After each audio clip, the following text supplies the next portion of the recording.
আসসালামু আলাইকুম ওরহমতুল্লাহি ওবারাকাতু। আজকে আমরা সূরাতুল কাউসার সহিহ শুদ্ধভাবে শিখব ইনশাআল্লাহ। আমাদের ভিতরে অনেকে রয়েছেন যারা সহিহ শুদ্ধভাবে সূরাতুল কাউসার তিলাওয়াত করতে পারেন না। আজকে তাদের জন্য এই ভিডিওটি আমি পড়ব, এরপর আপনারা আমার সাথে সাথে পড়ার চেষ্টা করবেন ইনশাআল্লাহ।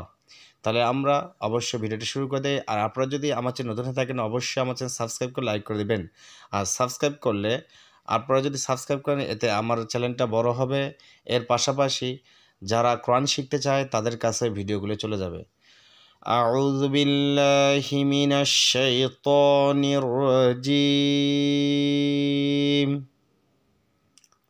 বিসমিল্লাহির রহমানির রহিম।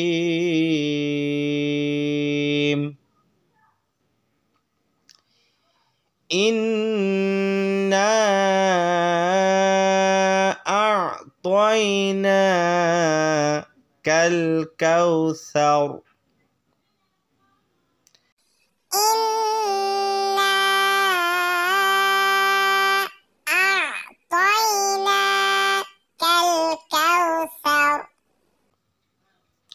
আমি আবার বলি আপনাদেরকে, ইন্না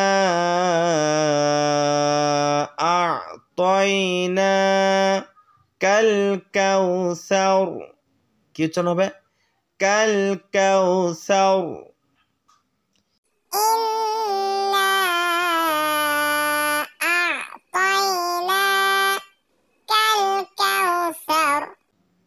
এই যে দেখুন, নুন আমরা গুণনা করে পড়বো। আবার নুনের পর তিন দাঁতের চিহ্ন টান রয়েছে, দেখুন চিকন চিহ্ন দেখতেছেন, এখানে আপনার তিন আলিফ টেনে পড়তে হবে। এরপর দেখেন নুনের পর খাদ্য রয়েছে, আমরা নুনটাকে এক আলিফ টেনে পড়বো।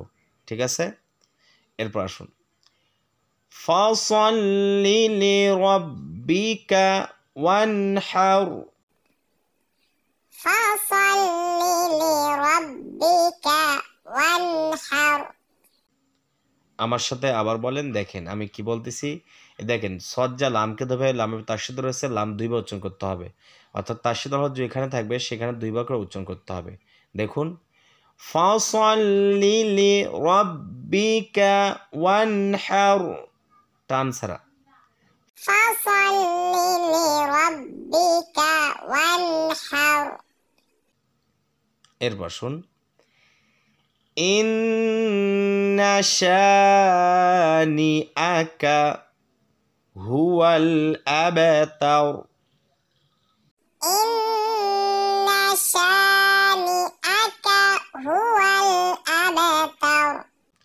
এখান দেখেন আমরা নুনটাকে গুণনা করে পড়বো, কারণ নুনের তাসদীদ গুণনা করা ওয়াজিব, এটা মনে রাখবেন। কি বললাম? নুনের তাসদীদ থাকলে সেখানে অবশ্যই আমরা গুণনা করে পড়বো। আর শিনটাকে আমরা এক আলিফ টেনে পড়বো, কারণ জবরের বাম পাশে খালিফ রয়েছে।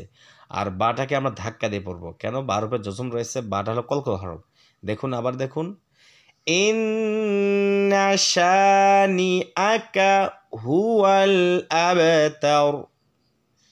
ইন্না শানিআকা হুয়াল আবতার। তাহলে আপনারা বুঝতে পারলেন কীভাবে পড়তে হবে।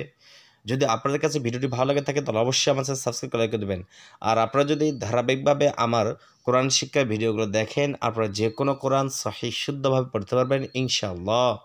আর আমার এই চ্যানেলে প্রত্যেকটা কায়দার যে ভিডিও রয়েছে, কায়দার দুইটা কায়দা পড়ানো আছে, একটা নাদিয়াতুল কোরআন আর একটা এসো কোরআন শিখি। আপনারা যদি চান নাদিয়াতুল কোরআনও পড়তে পারেন অথবা এসো কোরআন শিখেও পড়তে পারবেন। দুইটা কায়দা শিখে আপনারা সহিহ শুদ্ধভাবে কোরআন পড়তে পারবেন ইনশাআল্লাহ। আসসালামু আলাইকুম ওয়া রাহমাতুল্লাহি ওয়া বারাকাতুহু।